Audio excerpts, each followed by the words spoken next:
Alright, first thing you're going to do, this is a 2011 Kia Sedona with a 3.5 V6. Take this top cover off. Alright, and I already took pictures, did not take video, but you gotta take the intake, top cover, the upper intake off.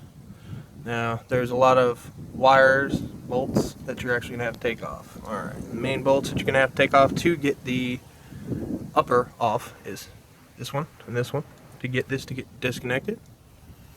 And then underneath, you're going to have a bolt right there.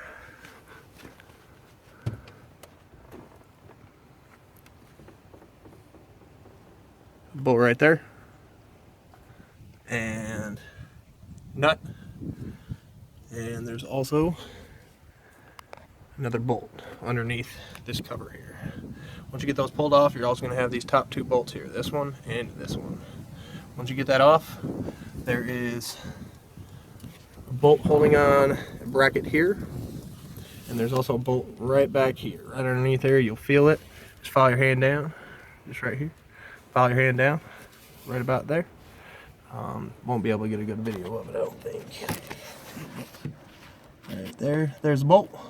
And also, there is another bolt directly underneath the throttle body. Once you get that off,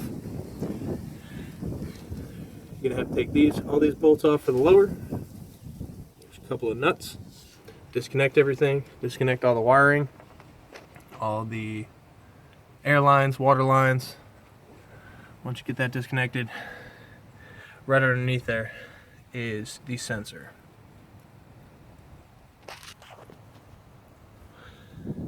The oil pressure sensor, and that is the cause for a lot of issues.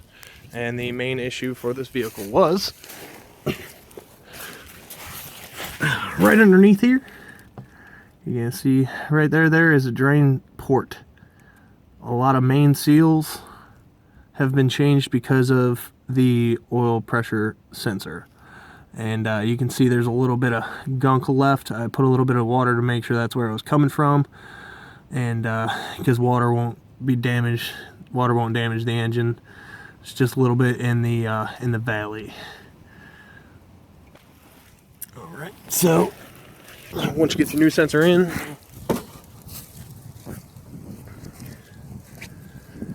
reconnect everything, put the lower and the upper back on.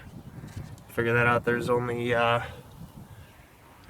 bolts holding the lower, and 1, 2, 3, 4, 5, 6, 7 bolts holding the upper. Everything else gets disconnected. Some things can actually stay on the intake manifold.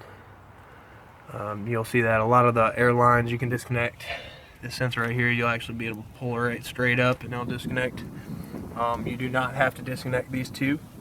Just unplug this here, unplug this little clip here, and when you're putting it back together, all you gotta do is push back on, and just make sure you got everything hooked back up, put some oil on it, and check for your leak.